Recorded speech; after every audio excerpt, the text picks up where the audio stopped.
to sleepbound nights. It's good to have you here again. I hope you found a comfortable spot, somewhere warm and quiet, somewhere you can let the day slip away for a while. Take your time settling in.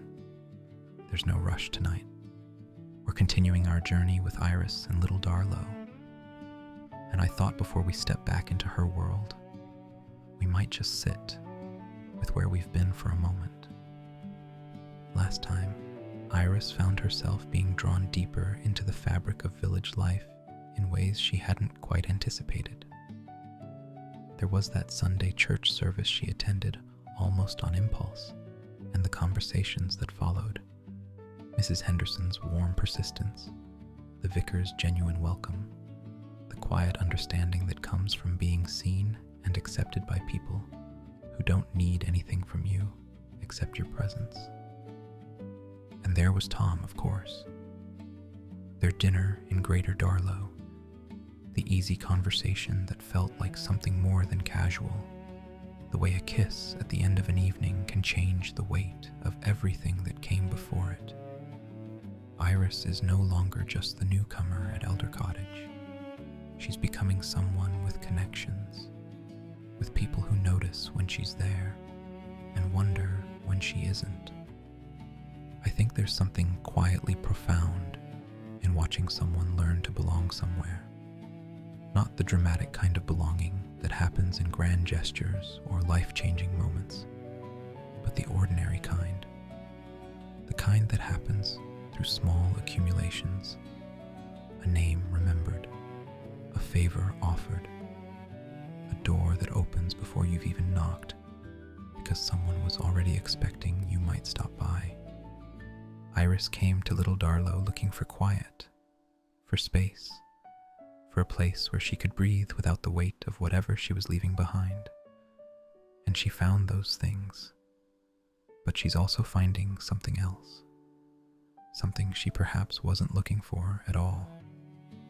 The way that quiet can hold company. How space can fill with warmth when you let it. I've been thinking about how we sometimes resist the very things we need. How we tell ourselves we want peace, but what we really mean is we want peace without loneliness. We want stillness, but not emptiness. We want to be left alone, but not forgotten. And the tricky part is that getting what we actually need often requires letting go of the story we've told ourselves about what we want. Iris has been letting go, piece by piece.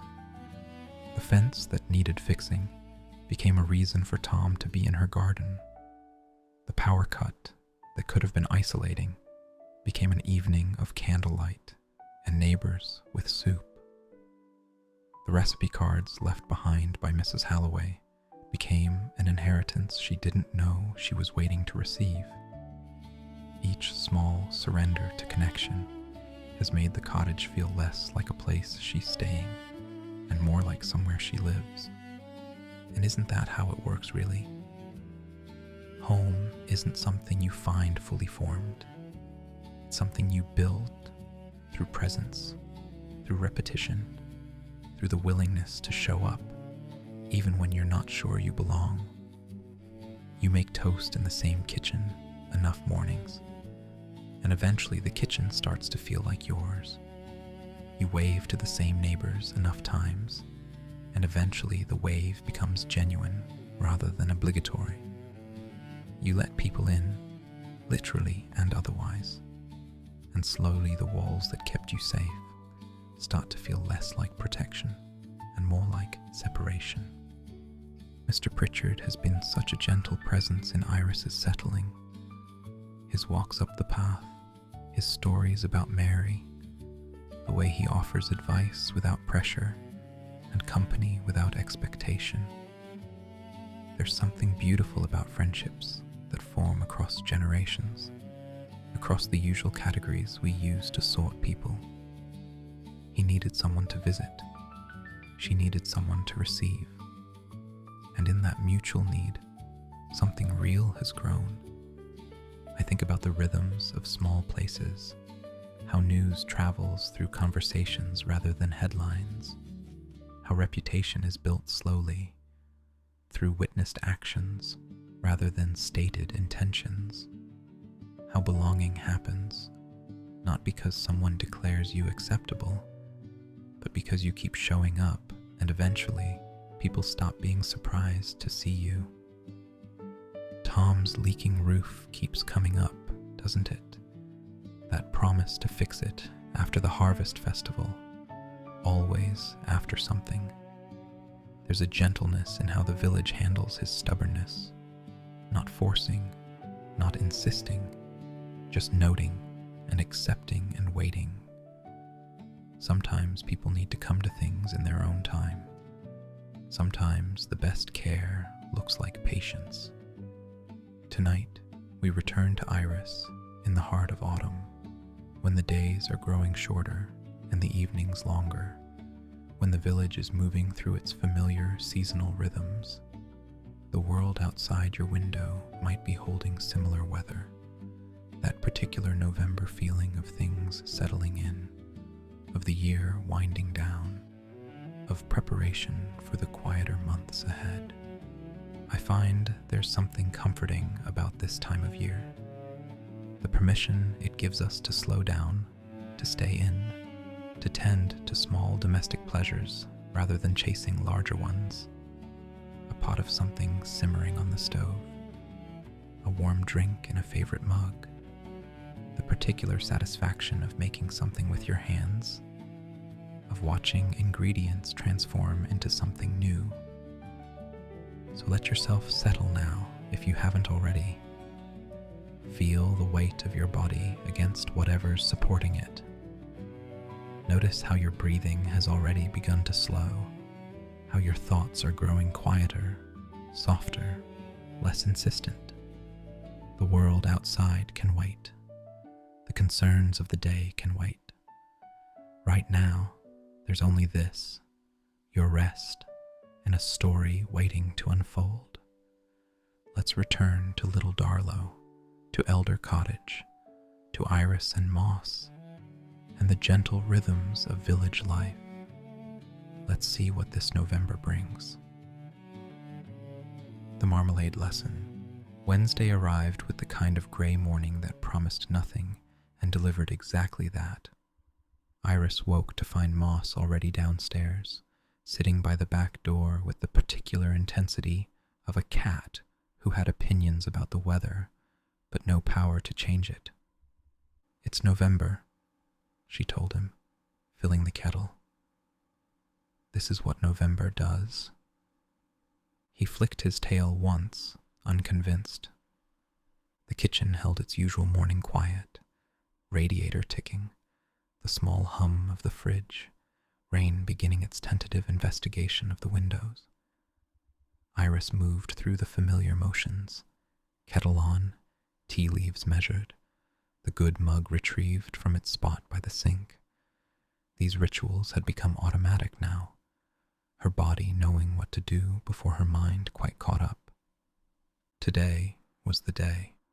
Mr. Pritchard was coming at 2 to teach her Mary's marmalade recipe. She'd been thinking about it since Sunday, when she'd rashly promised to bring something to the harvest festival. Marmalade had seemed safe, contained, something she could manage.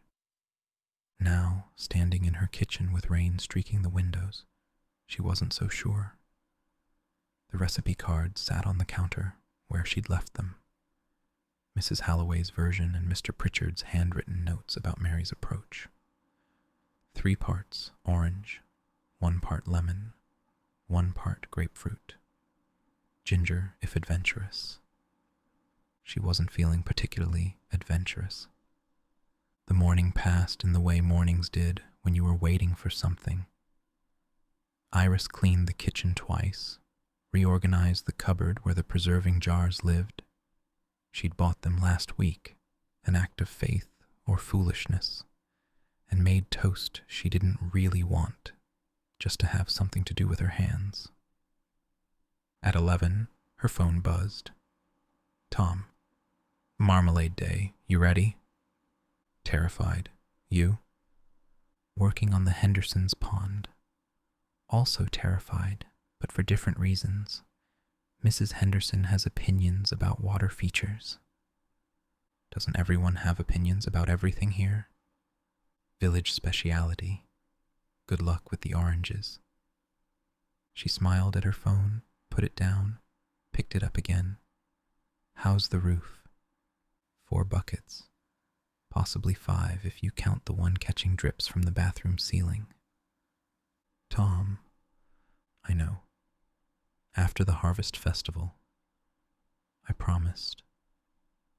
She let it go. Some battles weren't hers to fight, or at least not today.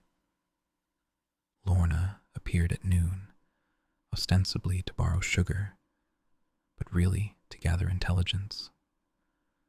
Heard Mr. Pritchard's teaching you the recipe, she said, settling at the kitchen table with the familiarity of someone who no longer waited for invitations. Mary's recipe, that's something. Is it? He's never taught anyone, not even Margaret next door, and she asked 3 times. Lorna helped herself to a biscuit. Mary used to guard that recipe like state secrets. Said it was the only thing she was better at than Mrs. Halloway. The Great Marmalade War.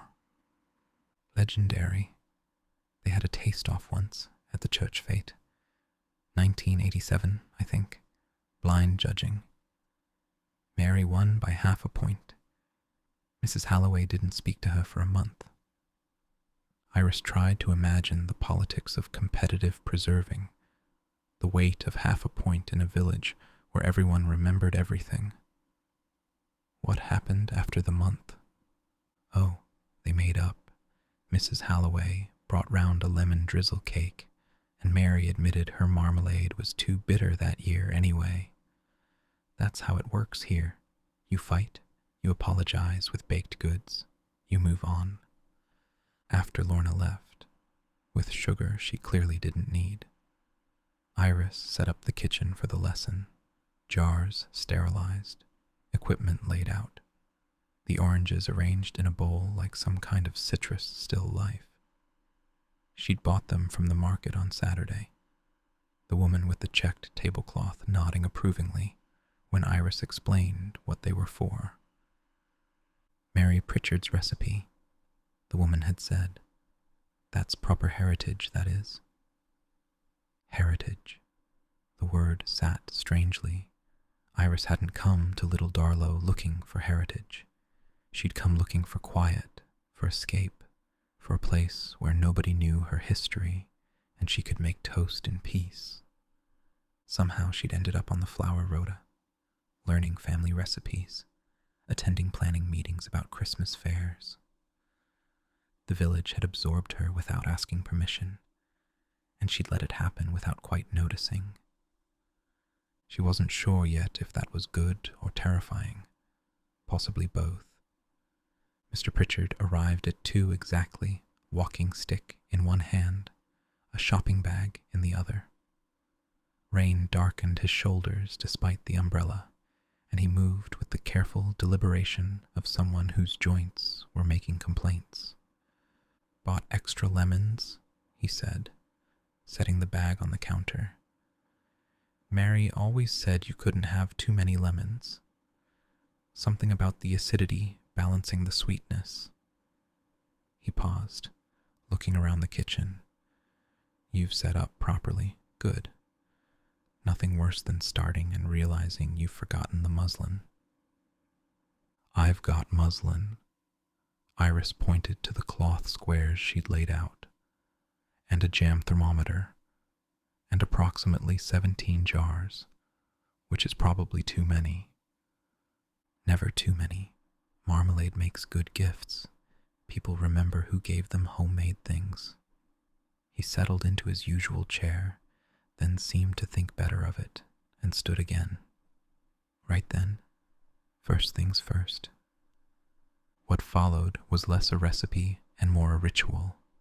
Mr. Pritchard moved around her kitchen with surprising confidence.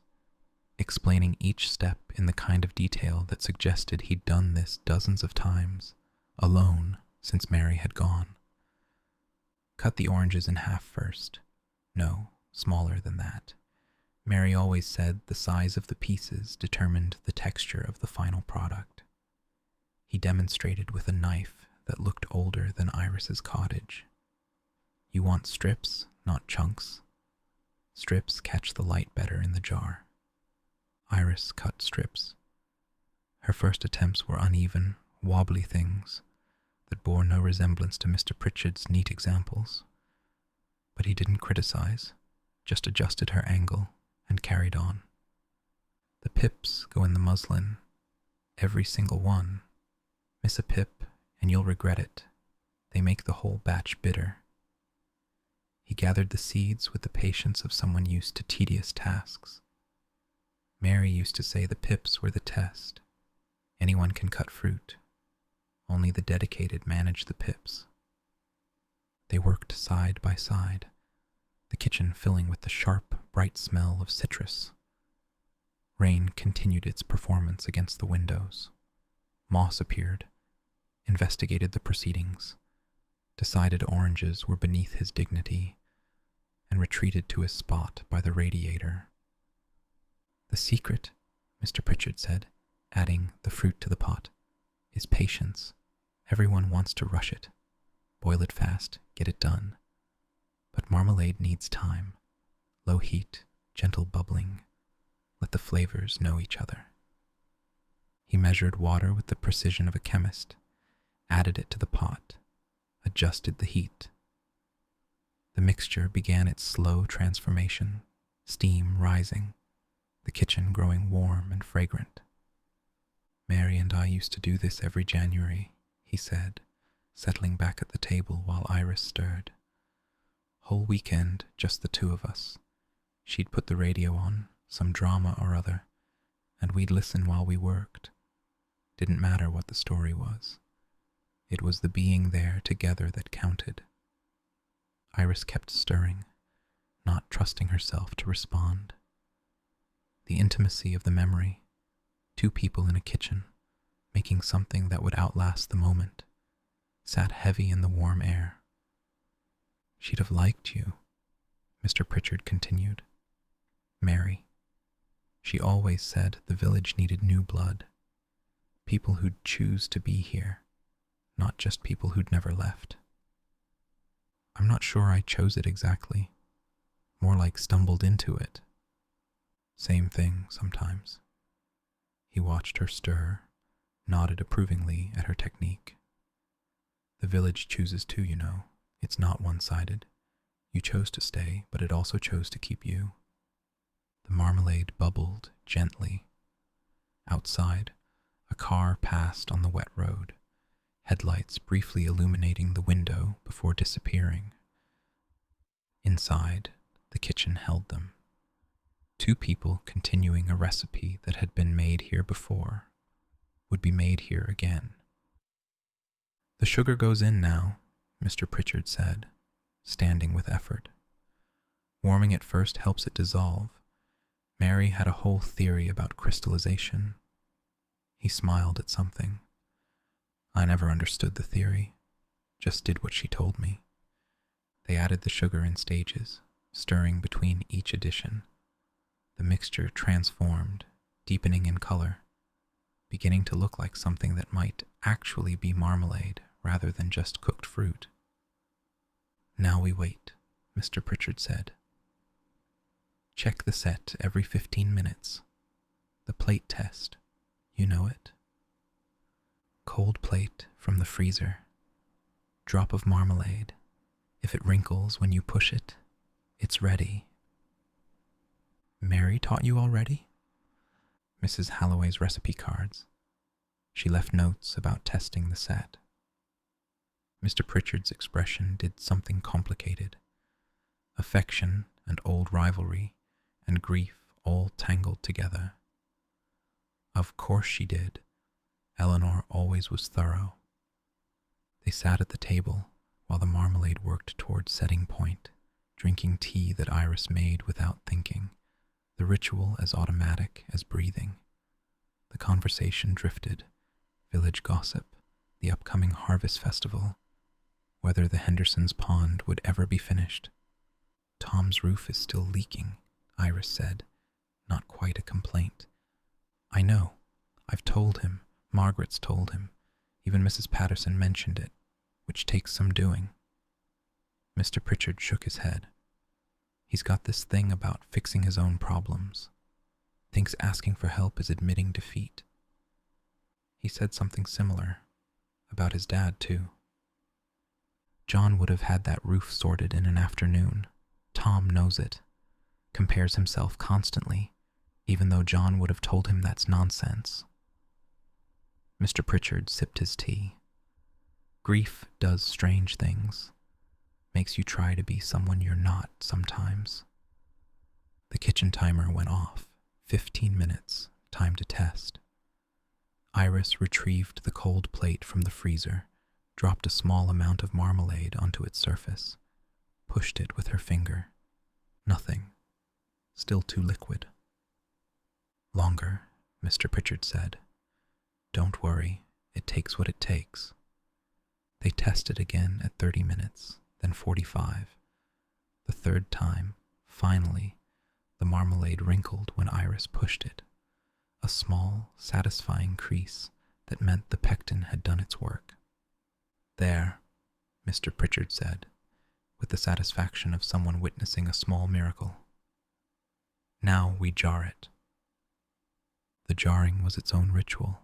Sterilized glass, careful pouring, the particular hiss of lids going on while the marmalade was still hot enough to seal properly. Iris filled 8 jars, each one glowing amber in the late afternoon light. The kitchen smelled of sunshine, or what she imagined sunshine would smell like if you could capture it in October oranges. Well done, Mr. Pritchard said, surveying the results. Mary would approve. Better than Mrs. Holloway's? I'm not qualified to judge. But his smile suggested otherwise. After he left, taking a jar with him, refusing to accept it as a gift because he taught her so, it was only fair. Iris stood in the kitchen with her marmalade. 7 jars cooling on the counter, labels waiting to be written, the whole afternoon condensed into glass and sugar and fruit. She'd made something, not just assembled or reheated, but actually made, with her hands and time and attention. The satisfaction of it was unexpected, physical, a warmth in her chest that had nothing to do with the steam from the pot. Her phone buzzed. Tom, how did it go? She took a photo of the jars, their golden contents catching the overhead light, sent it without caption. That looks professional, actually good. Mr. Pritchard supervised. I just stirred. Still, you made something. That's not nothing. She smiled at the phone. How's the pond? Mrs. Henderson has changed the shape 3 times. I've stopped arguing. Just do what she says and hope for the best. Wise. Learned from the fence situation. Client knows best, even when client is clearly wrong. Evening came gently, the rain fading to drizzle and then stopping altogether. Iris made toast, proper toast, with the last of the old marmalade, because you couldn't open new jars before they'd properly set, and ate it standing at the window, watching the fairy lights come on with the timer. The fence stood straight in the darkening garden. The pansies by the door had survived their first week, purple and yellow splashes against the gray. Small things, ordinary things, but they added up to something that felt like home. Thursday brought proper autumn, cold and bright, the sky scrubbed clean by yesterday's rain. Iris woke early, restless with something she couldn't name, and found herself walking the village before the shops had properly opened. Little Darlow looked different in early morning light, sharper somehow, more itself. Frost lingered in shadows, and her breath made small clouds that disappeared almost as soon as they formed. A dog walker nodded hello. The postman's van hummed past on its rounds. The bakery exhaled warmth and the smell of fresh bread as she passed. She ended up at the allotments without quite meaning to. The path Tom had shown her led past the church and through a kissing gate, then opened onto rows of plots in various states of autumn neglect. Most were brown now, cleared for winter, but a few still held the ghosts of summer vegetables, bean canes standing empty, courgette plants blackening at the edges. Mr. Pritchard's plot was easy to spot. Even in November, it had the precision of military planning, rows exactly parallel, edges crisp, tools stored in a small shed that looked newly painted. The plot beside it was scruffier, but clearly loved, with a homemade cold frame and a pile of compost that suggested ongoing work. Tom's plot. She recognized the wheelbarrow from her fence repair, propped against the shed. Early for visitors. She turned. Tom stood at the gate, wearing work clothes and carrying a flask. He looked unsurprised to see her, as if people regularly turned up at allotments at 7 in the morning for no particular reason. Couldn't sleep, she said, which was almost true. Know the feeling. He gestured toward his plot. Tea? I've got the good stuff. Lorna's daughter made it. She's going through a loose leaf phase. They sat on upturned buckets outside his shed, drinking tea that was genuinely excellent and watching the morning sharpen around them. The plot smelled of earth and the particular decay of autumn. Not unpleasant, just honest about what season it was. I used to come here with Dad, Tom said, nodding at the plot next door, before it was Mr. Pritchard's. Someone else had it then, grew nothing but onions, massive things, won prizes. He smiled at the memory. Dad would bring me on Saturday mornings while Mum slept in. We'd help whoever needed helping, which mostly meant I'd run around making a nuisance of myself while he actually worked. You miss him? Every day. Less sharply now, but still. He turned his flask in his hands. Mum says I should talk about him more, that keeping him locked up doesn't help anyone, but it's hard sometimes. He was such a big presence. Fills up the room, even in memory. Iris thought about her own father, who'd been such a small presence that his leaving had barely made a ripple. Different losses, she supposed, different silences. Mr. Pritchard taught me Mary's marmalade recipe yesterday, she said, not sure why she was mentioning it. I heard. Village Telegraph. Also, Mum texted. Mr. Pritchard apparently called her to say you were a natural. Tom grinned. High praise from Arthur. He doesn't give compliments easily. It was mostly him doing things while I watched. That's how you learn.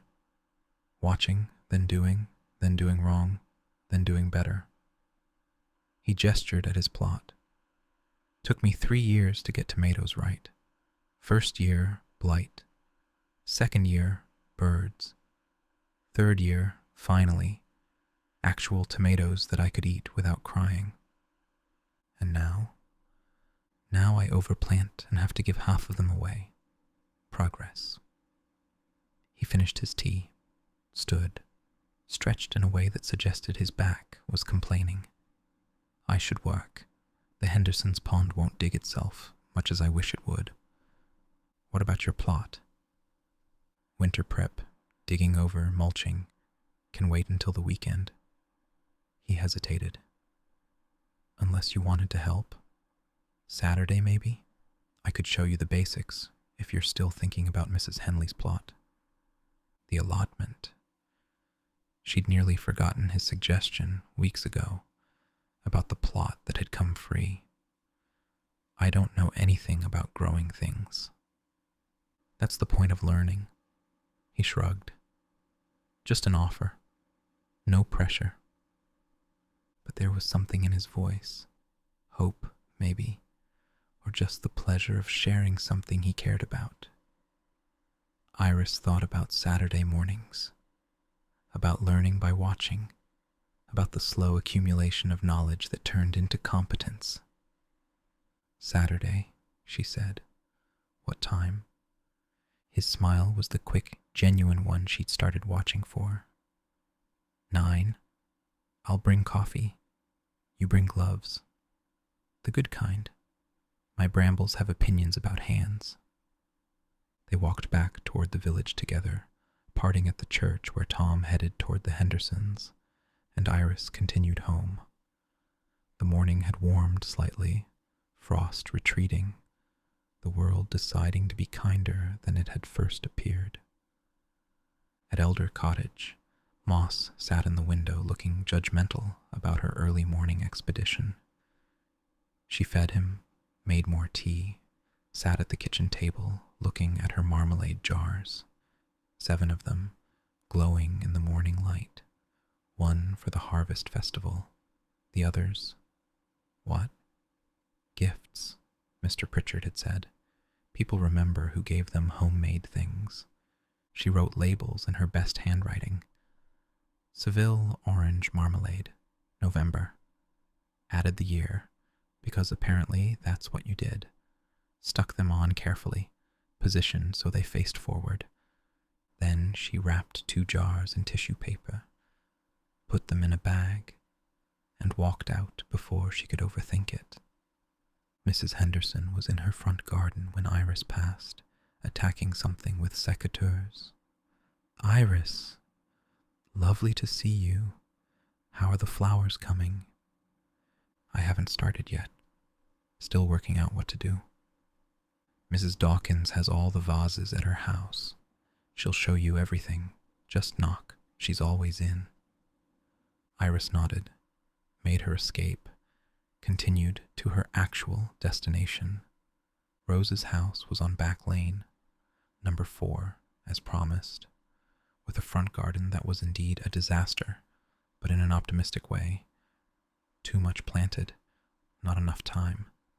The evidence of someone who meant well and would get to it eventually. Rose answered the door, looking surprised and slightly frazzled. Iris, sorry, I was just... The school called. Some kind of incident with dinosaurs. Hold on. She disappeared briefly, returned without the phone she'd been holding. Sorry. Emily's class is doing a project, and apparently there's a dispute about whether T-Rex had feathers. I don't even know why they're calling me about it. I brought marmalade. Iris held out the wrapped jar. You gave me chutney. This seemed fair. You made marmalade. Rose took the jar with the reverence of someone being handed something precious. Actual marmalade. Mr. Pritchard taught me. Mary's recipe. Mary Pritchard's recipe.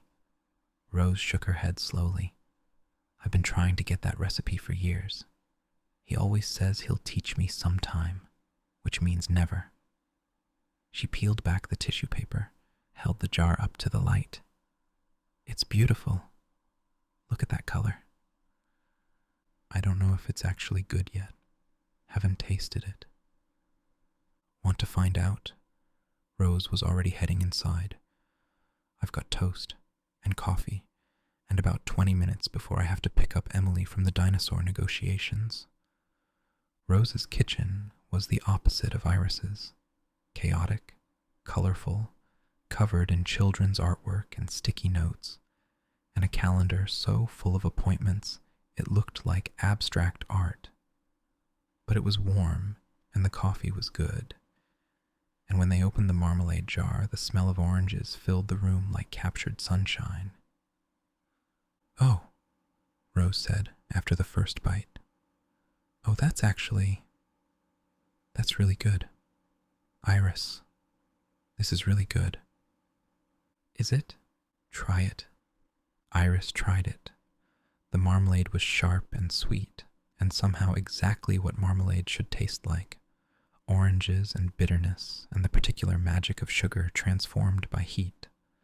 Not too much, not too little. Something she'd made with her own hands. I did that, she said, slightly amazed. You did that, Rose grinned, reaching for more toast.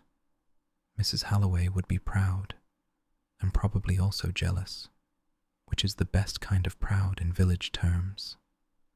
They finished the toast, talked about nothing important. Rose's job, Emily's dinosaur obsession, the upcoming harvest festival, and whether anyone had actually ever enjoyed the dancing. Tom's taking you, I assume, Rose asked. We haven't discussed it, formally. This is Little Darlow. Nothing needs to be formal. If you're together, you go together.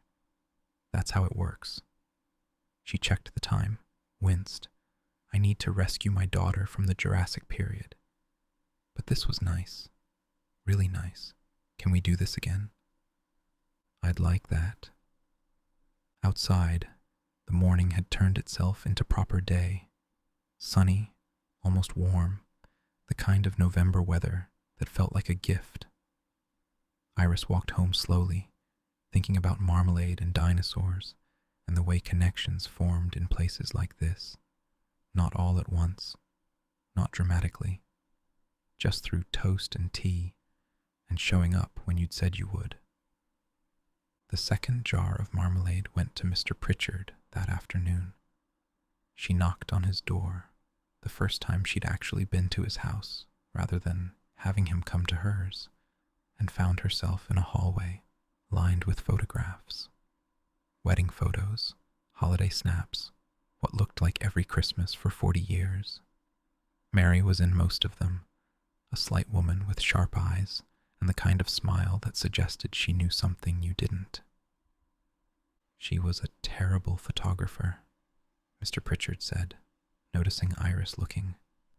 Never could hold the camera straight, but she insisted on documenting everything. Said memories fade, but photos last. He accepted the marmalade with something like ceremony. You didn't have to. I wanted to. You taught me. This seemed right. He turned the jar in his hands, reading her careful label. Seville orange marmalade, November. Something moved across his face. Memory, or grief, or just the particular sadness of continuing recipes that someone else had started. Thank you, he said. This means more than you know. They had tea in his kitchen, which was smaller than hers and painfully tidy. The tidiness of someone who cleaned because it was something to do, not because anything was actually dirty. On the windowsill, a row of framed photos.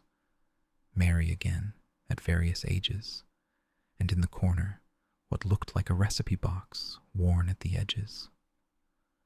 Her notes, Mr. Pritchard said, following her gaze. Everything she ever made.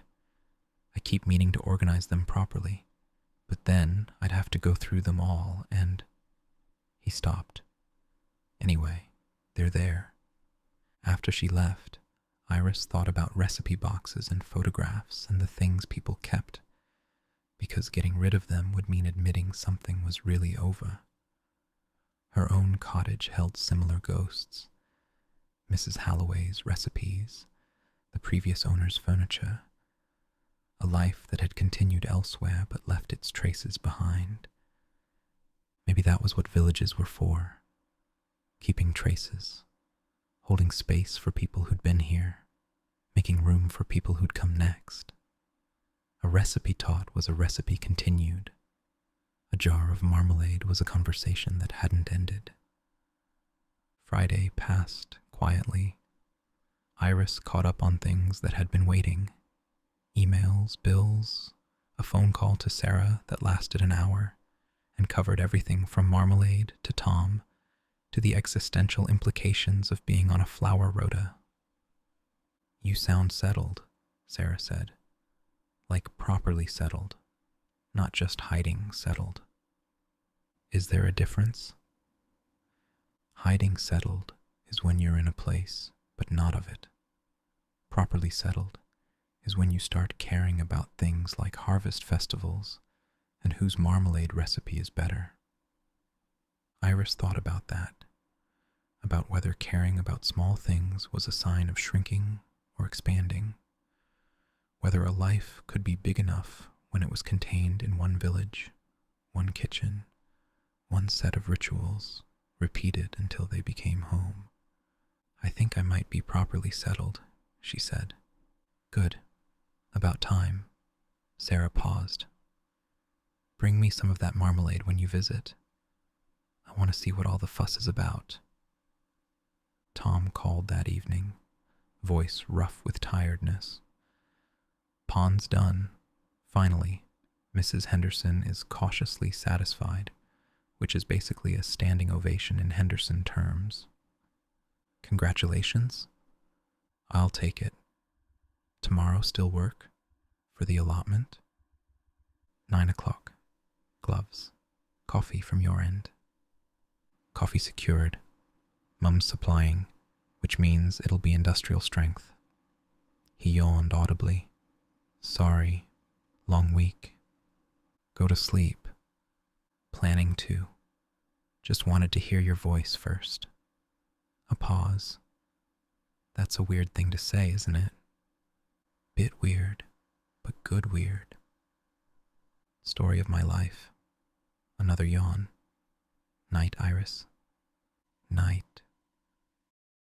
Saturday arrived sharp and cold, frost thick on the grass when Iris looked out at 6. She dressed for outdoor work, old jeans, layers, the coat that had seen better decades, and ate breakfast watching the sun come up pink and gold over the village rooftops. Tom was already at the allotment when she arrived, wrestling with something that looked like a medieval torture device, but was apparently called a broadfork. "For aerating," he explained, demonstrating a technique that involved body weight and leverage. "Loosens the soil without breaking it up too much. The worms appreciate it." "The worms have opinions?" "The worms have very strong opinions. They're basically the management around here." He handed her a smaller fork. "Start at the end. Push down, rock back, move along. Don't rush it." The work was harder than it looked, and it looked hard, but there was something satisfying about it. The rhythm, the physical effort, the sense of doing something useful, even if you couldn't see the results yet. The soil was cold and dark and smelled of things growing or waiting to grow. They worked mostly in silence, broken occasionally by instructions or observations about the plot. Tom pointed out where the potatoes had been, where the beans would go in spring, the corner that caught the most sun and was therefore reserved for tomatoes. "It's like a map," Iris said, seeing the logic of it. "Different zones for different things." "Exactly. Some plants like each other, some don't. Tomatoes hate fennel. Carrots and onions are best friends. It's all relationships, really." Mr. Pritchard arrived around 10, moving slowly but purposefully toward his own plot.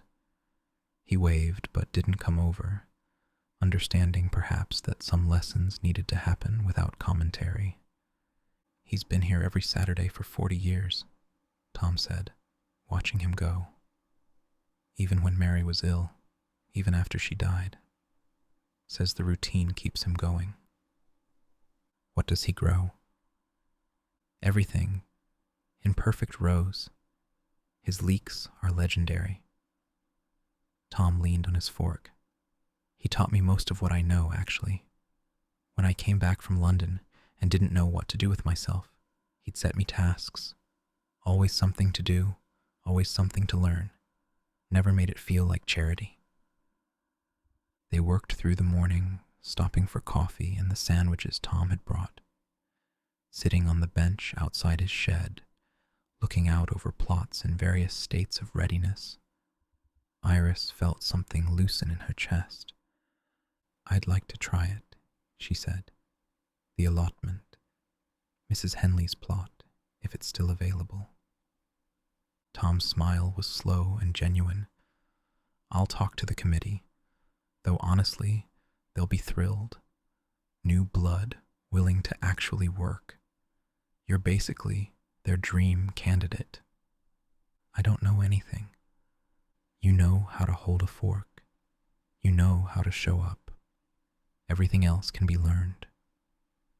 He finished his coffee. "Plus, you'd be 3 plots down from me. I could supervise. Keep an eye on my technique." "Exactly. Quality control."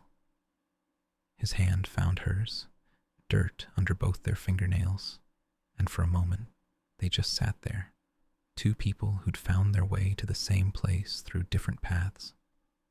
"The harvest festival's next week," Tom said eventually. "I should probably ask properly. Will you go with me? Officially?" "Officially?" "As in, I'm asking you to be my date to the terrible food and endless speeches, and possibly the dancing after if we survive." Iris considered. The village would notice. The village would talk. But the village was already noticing, already talking, and she found she didn't mind as much as she'd expected to. "Yes," she said. "Officially." "Good." He squeezed her hand. "Now let's finish this bed before the rain comes." The rain held off until they were done.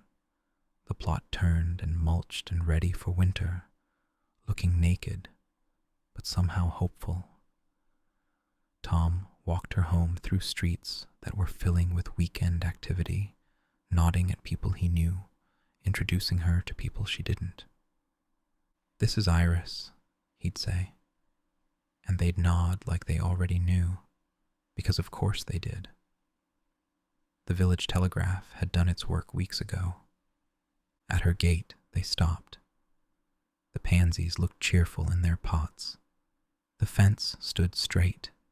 The fairy lights were off, saving themselves for evening. "Thanks," Iris said, "for the lesson, for everything." "Thanks for the company." He kissed her, quick and public and deliberate. "See you at the festival. Wear something warm. The hall's always freezing until enough people are dancing." After he left, she stood in her garden for a moment, looking at the cottage that had become home, the windows that squeaked, the porch where umbrellas waited, the kitchen where tea and toast and marmalade happened every day. She'd come here for quiet. She'd found something else entirely, not louder, exactly, but fuller. A life made up of small things that added up to something larger. Fence posts and recipe cards and Saturday mornings digging soil. People who checked on each other, who taught what they knew, who noticed when someone wasn't quite right. Inside, Moss sat on the windowsill, waiting. The kettle would need filling. The evening toast would need making. The rituals would continue, as they always did.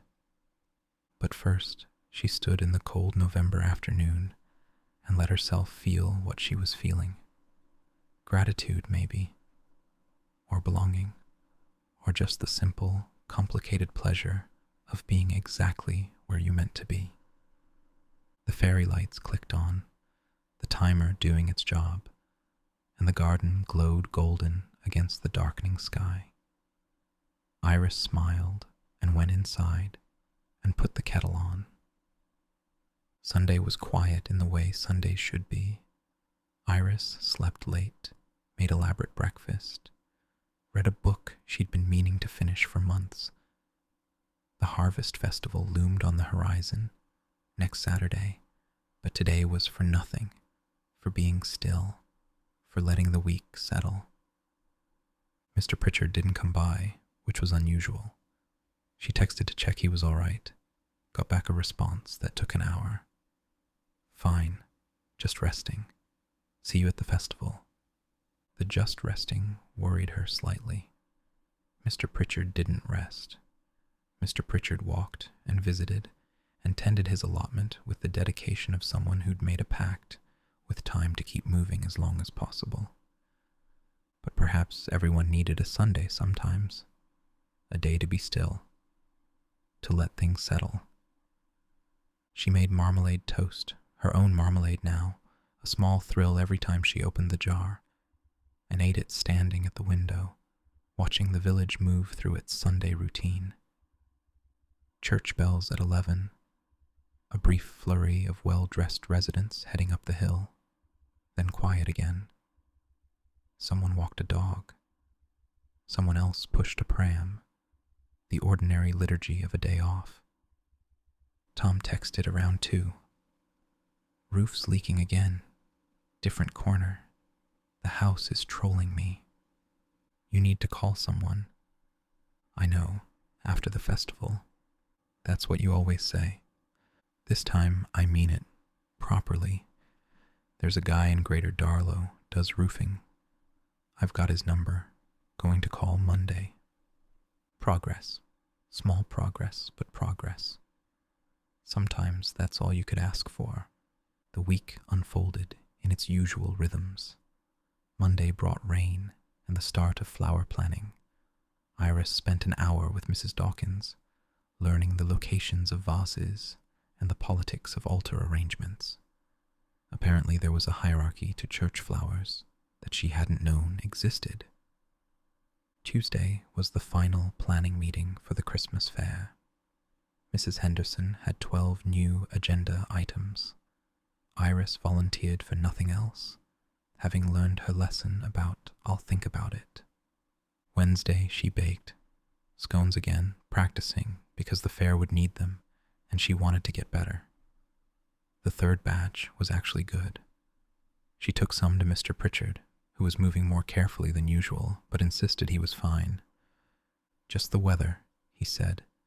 These old bones know when rain's coming. Thursday was quiet.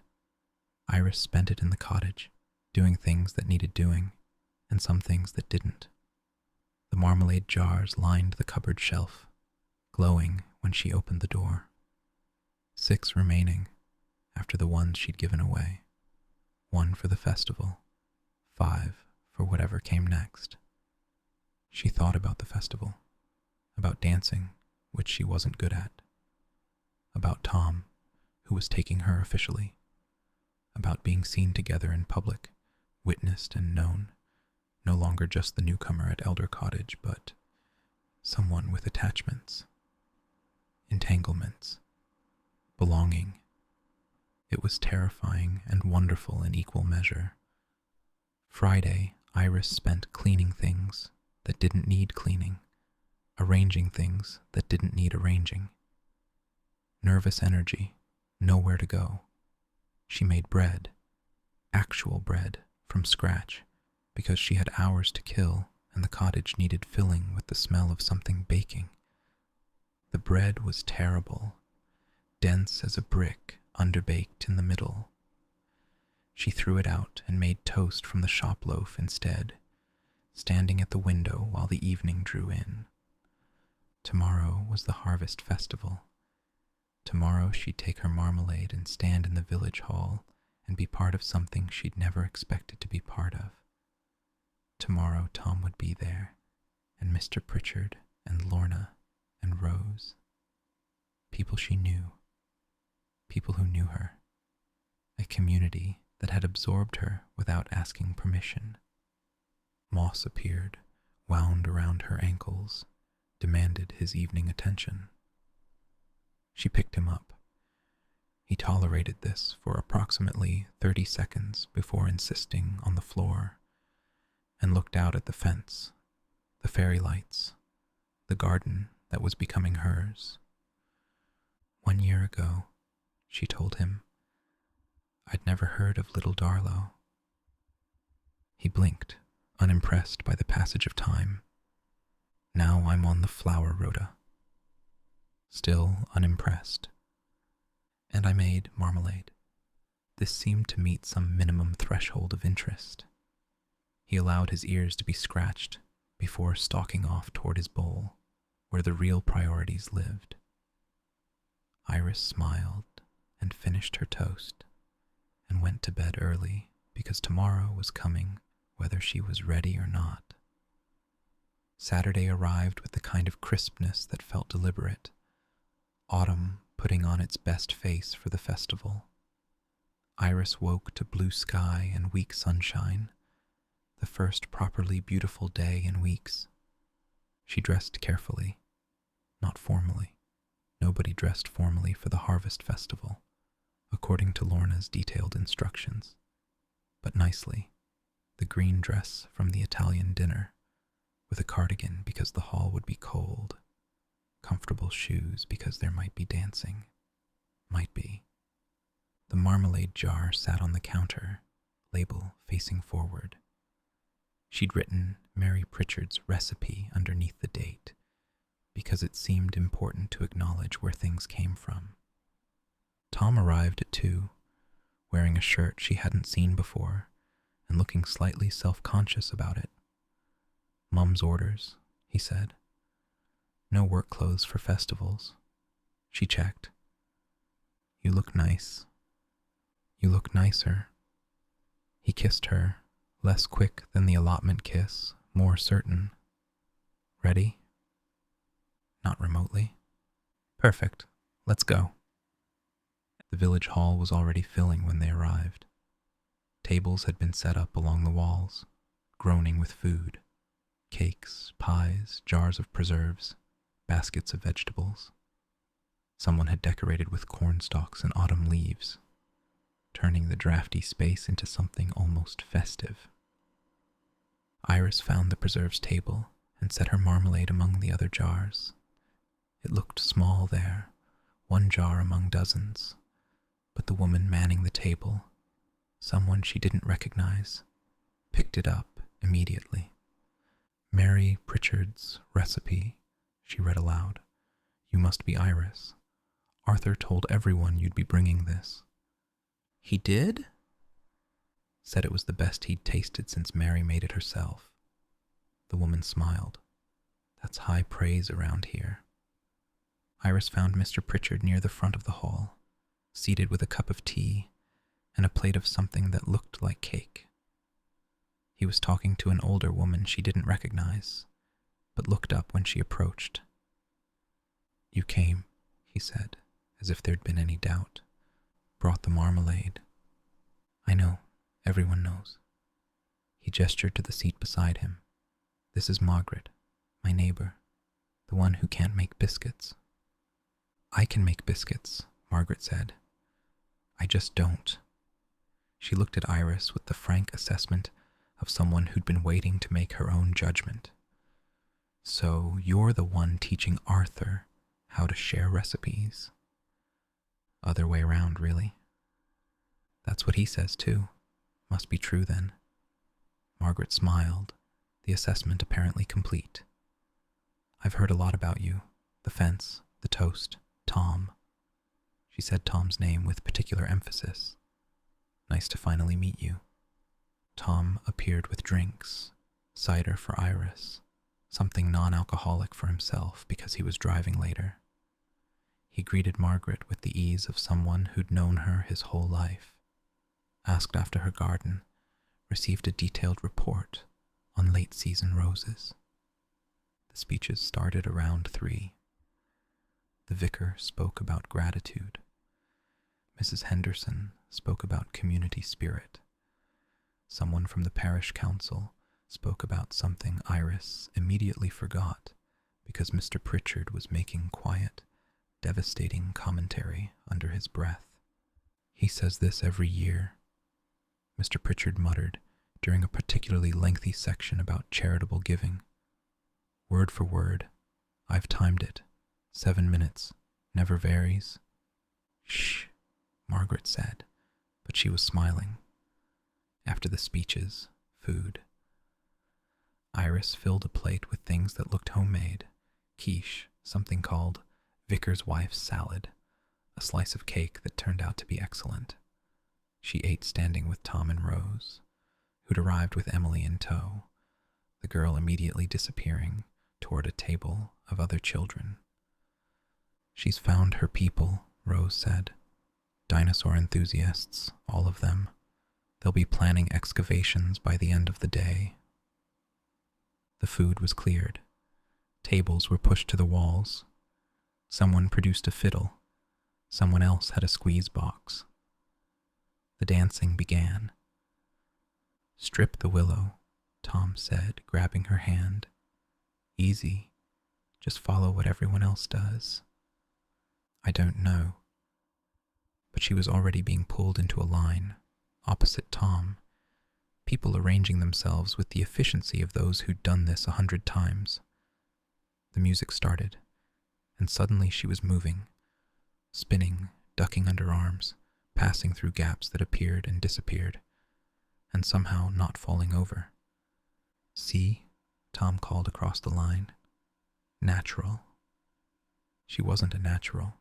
She was barely competent, but it didn't matter. Everyone was laughing, missing steps, making it up as they went.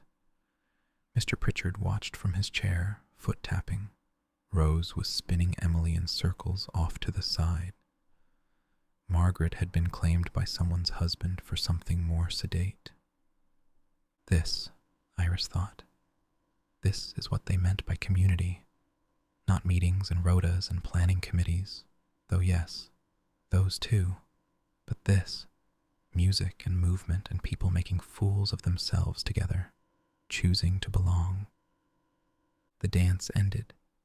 She was breathless, slightly sweaty, definitely disheveled. Tom looked much the same, grinning at her like they'd accomplished something. "Another?" he asked. "Water first, then maybe." They found drinks, found seats, watched the next dance from the safety of the sidelines. Outside the windows, evening was coming, the light turning gold and gentle. "Thank you," Iris said, not sure what exactly she was thanking him for. Everything, maybe. The fence and the allotment, and the way he'd walked into her kitchen and not left. For what? This, all of it. She gestured at the hall, the dancers, the tables of food. "I wouldn't have come without you, wouldn't have known how. You'd have figured it out." He took her hand, not caring who saw. "But I'm glad I could help." The festival wound down around 7. People collected dishes and children and elderly relatives. The hall emptied slowly, with the lingering goodbyes of those who didn't want the evening to end. Mr. Pritchard left early, claiming tiredness, accepting a lift from Margaret despite insisting he could walk. "Good festival," he said to Iris as he left. "Best marmalade table in years." It was only 1 jar. Quality over quantity. He patted her arm. "You're part of us now, whether you like it or not." Tom drove her home through streets that were dark and quiet, the village settling back into ordinary Saturday night mode. At Elder Cottage, he walked her to the door, both of them tired but content. "Next year," he said, "we should enter the vegetable competition. Your allotment should produce something by then. Assuming I don't kill everything. Even if you kill everything, failure is traditional. Mrs. Henderson once entered a cabbage that had been entirely consumed by slugs. She still got 3rd place." Iris laughed and kissed him and went inside to a cottage that felt warmer than usual. Moss greeted her with the usual complaints about absence, then settled on her lap when she sat in her chair by the lamp. Through the window, the fairy lights glowed on the fence. The village was quiet now, resting after the festival. Tomorrow there'd be cleanup and leftover cake and probably Mrs. Henderson organizing something else. But tonight, just this. A cat purring, a cottage holding its warmth, the memory of dancing badly and not caring, a jar of marmalade given away, becoming part of something larger than herself. Part of us now, Mr. Pritchard had said, whether you like it or not. She thought about that, whether she liked it. She did, actually. She really did. The cottage creaked around her, settling. Mosses purring deepened into sleep. Outside, the village held its breath between Saturday and Sunday, waiting to do it all again. Iris closed her eyes and let herself be held, and found, not for the first time, but maybe more certainly than before, that she was home.